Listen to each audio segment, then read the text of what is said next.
과연 나의 아비투스는 바꿀 수 있는 것일까요? 나의 문화 자본은 내 노력으로 고칠 수 있을까요? 오늘 이 이야기에 대해서 말씀을 드려볼까 합니다. 저는 퍼스널 브랜딩, 셀프 마케팅으로 월 1,000만원 자동화 수익을 만들고 현재 부업 겸 취미로 무자본 창업, 수익형 브랜딩 블로그 강의, 전자책 강의, 브랜딩 컨설팅 일을 하고 있는 노마케터스 로마입니다. 요즘 한창 아비투스라는 책이 이슈가 되고 있는데요. 제가 이전부터 피에르 브루디에의 아비투스 문화자본론에 대해 궁금했던 게 많아서 강의도 들어보고 공부를 좀 했었어요. 그리고 이 책을 읽어보니까 아무래도 책이라서 그런지, 그러니까 대중적으로 읽히기 위한 책을 만드셔서 그런지 조금은 더 문화자본을 내 노력으로 바꿀 수 있다는 식으로 이야기를 많이 하시더라고요. 물론 저도 이 분야의 전문가는 아니고 또 전공도 이쪽에 아니기 때문에 정확하게 알지는 못하지만 저의 생각과 좀 적절히 섞어서 오늘 이 문화자본 아비투스에 대한 이야기를 해드리려고 합니다. 참고로 오늘 내용은 좀 어려워요. 그래서 관심이 없으시면 지금 나가셔도 됩니다. 하지만 끝까지 보시면은 문화자본이 이런 거구나 라는 것 정도는 아마 알게 되실 거니까 지식 하나 쌓고 싶으시다면 끝까지 영상 시청해 주셔도 좋을 것 같아요.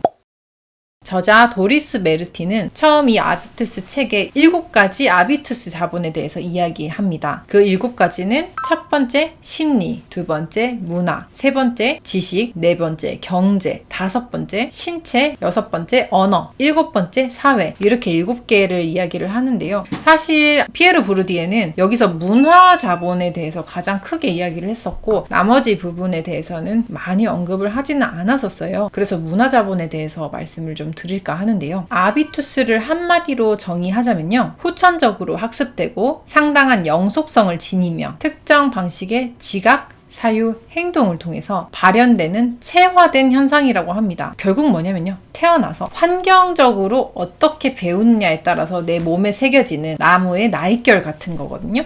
그리고 이 아비투스는 계층과 계층을 나누는 선이 됩니다. 보이지 않는 막을 형성하는 건데요. 책에서는 이것을 고칠 수 있다라고 이야기하지만 현실적으로는 그렇게 쉬운 게 아닙니다. 왜 쉽지 않은지에 대한 말씀을 해드리고 싶어요. 예시를 들어볼게요. 벼락 부자가 중산층의 틀을 깨지 못하는 이유입니다. 어느 날 갑자기 로또를 맞은 아니면은 부동산 벼락 부자가 된 가정이 있습니다. 이 가정은 갑자기 집안이 부유해진 거예요. 그래서 이제 상류사회의 삶에 속해지고 싶다는 생각을 하게 됩니다. 집도 좋은 곳으로 이사가고 차도 좋은 차를 딱 한 대 사시고 그리고 애기들도 재벌들이 다닌다는 학교에 딱 입학을 시키는 거죠. 그래서 아들이 학교를 갔는데 친구들이 이야기를 하는 거를 들어보니 이런 이야기를 하는 겁니다. 이번에 예술의 전당에서 했던 나비 부인 오페라 봤어? 거기 이번에 온 소프라노가 정말 노래를 잘하더라. 이번에 미술 전시회 한 거 가서 봤어? 확실히 현대적인 안목이 다른 것 같아. 이런 이야기를 막 하는 거예요. 자, 아들은 예술의 전당을 가본 적도 없고 그리고 오페라를 본 적도 없어요. 성악에 대해서도 모르고 미술 작품에 대해서도 딱히 학교에서 배운 음악 시간, 미술 시간 말고는 관심을 가져본 적이 없습니다. 그런데 이런 대화 속에서 친구들은 다 이야기가 통하는데 나만 이야기에 끼지 못하고 있는 거예요. 그래서 아빠한테 가서 이야기를 한 거죠. 아빠, 우리도 오페라 보러 갑시다. 내 친구들 다 오페라 보러 가서 거기에 대해서 이야기를 하는데 나는 하나도 모르겠어요. 그러니까 아버지는 어때요? 아유, 그거 보면 되지. 제일 좋은 거 끊어서 가자. 이러면서 이제 제일 좋은 앞줄에 딱 정장을 빼입고 온 가족이 방문을 해서 오페라 공연을 보는 거죠. 그런데 공연을 보는데 이게 무슨 말인지도 모르겠고 이 노래가 뭔지도 모르겠고 박수를 언제 쳐야 되는지도 모르겠고 어느 포인트가 좋은지를 모르겠는 거예요. 그렇게 불편하게 앉아 있다가 나와서 스테이크 집을 가요. 또 친구들이 이거를 보고 나서 이 스테이크 집에 가서 뭐 식사를 했다 이런 이야기를 듣고 아들이 가자고 해서 가는데 고기를 어떻게 익혀야 되는지를 모르니 썰어 먹는데 맛도 없고 이게 무슨 맛인가 싶고 다 익혀 먹어야지 그러면서 웰던으로 시켜서 먹는데 너무 질기기도 하고 그래서 결국에는 집에 돌아와서 삼겹살에 소주에 김치 한 잔 짠 하면서 가족들끼리 시원한 한 저녁 시간을 보내면서 그래 이게 식사고 이게 막 노래지 트로트나 대중가요 이렇게 틀어놓고 즐거운 시간을 보내시는 거예요. 이게 나쁘다는 게 아니라요. 이게 예시입니다.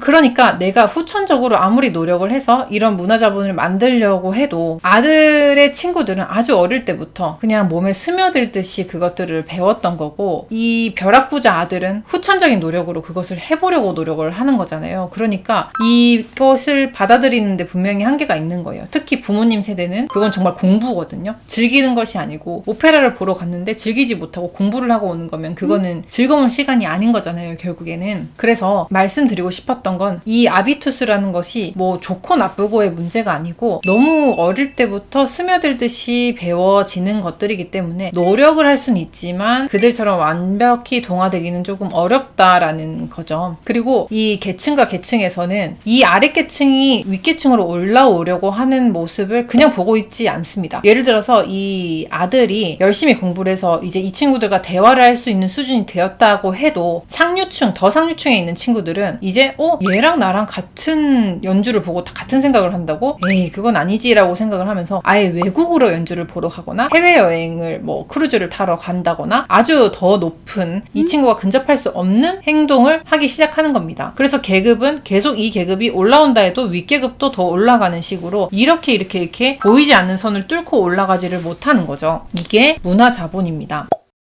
그런데 여기서 말씀드리고 싶었던 건 지금 당장 우리가 노력을 해서 이 윗계층으로 올라갈 수는 없어도 이 아들은 내가 이런 것에 관심을 가지고 이런 친구들과 어울리고 이런 삶을 살고 싶다라고 생각을 했기 때문에 그 아들의 자식 때는 충분히 이런 아비투스를 만들어줄 수 있다고 봐요. 그러니까 지금 당장은 힘들더라도 우리 밑대 손에서는 만들 수 있다는 거죠. 그래서 내가 지금 우리 아이에게 어떤 교육을 시키느냐에 따라서 나는 들어가지 못했던 어떤 계급에 우리 아이들은 속할 수 있다라는 생각을 하고 그렇기 때문에 많은 학부모님들이 공교육뿐만 아니라 사교육에 열정을 쏟고 계신 거예요. 내 자식은 나보다 한 단계 더 아니면 두 단계 더 높은 사회생활 위치를 유지하면서 살기를 바라는 그런 사랑의 마음인 거지요. 이건 좋고 나쁘고의 문제가 아닙니다. 그 부르디에가 말한 문화 자본이라는 게 결국 이런 내용이었다는 거를 말씀을 드리는 거니까요. 그거를 참고해서 들어주시면 좋을 것 같고요.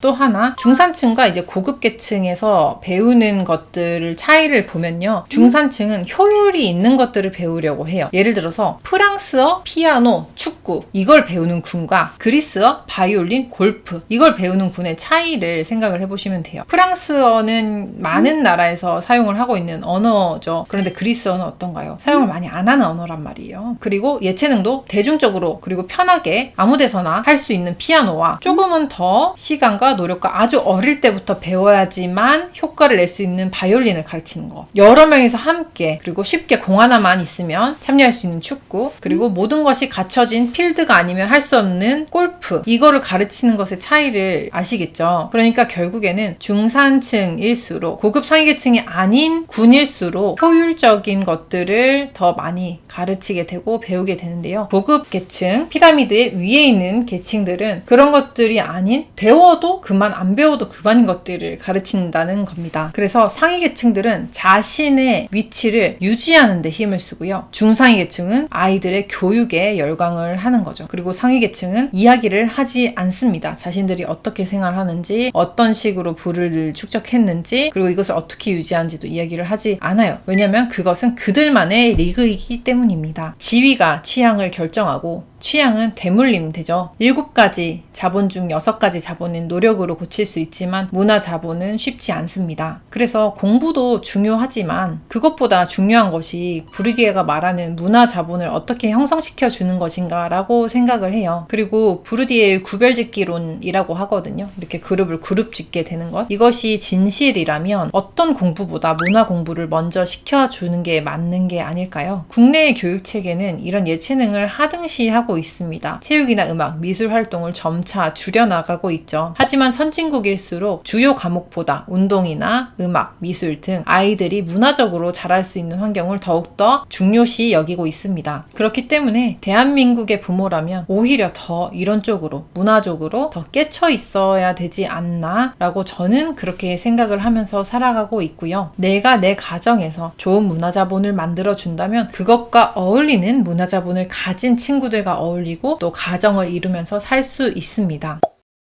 네, 오늘은 이렇게 아비투스 문화 자본에 대해서 말씀을 드렸고요. 책으로 많이 알고 계시겠지만 실제로는 부르디에의 아주 중요한, 아주 유명한 어떤 이론이라는 것을 말씀을 드리면서 문화 자본 그리고 문화 공부에 대한 말씀을 드려봤어요. 이번 편은 저의 사견이 좀 많이 들어간 영상이라서 어떻게 보셨을지 모르겠지만 요는 공부보다 더 중요한 게 문화 공부가 아닌가라는 이야기였습니다. 관심 있으시다면 아비투스 책 한 번 더 읽어 읽어보시면 좋을 것 같아요. 책이 내용이 꽤 재미있게 구성이 되어 있기 때문에 나머지 6가지 자본에 대해서도 즐겁게 읽어보실 수 있을 것 같습니다. 물론 책은 대중서기 때문에 노력하면 바꿀 수 있다라는 식으로 이야기를 많이 흘러가고 있는데 문화자본에 대해서는 이렇게 좀 알고 계시면 이 시각과 저 시각을 비교할 수 있으실 것 같아요. 오늘도 긴 영상 시청해주셔서 너무 감사하고요. 다음 시간에도 도움되는 양질의 영상으로 찾아뵙겠습니다. 감사합니다.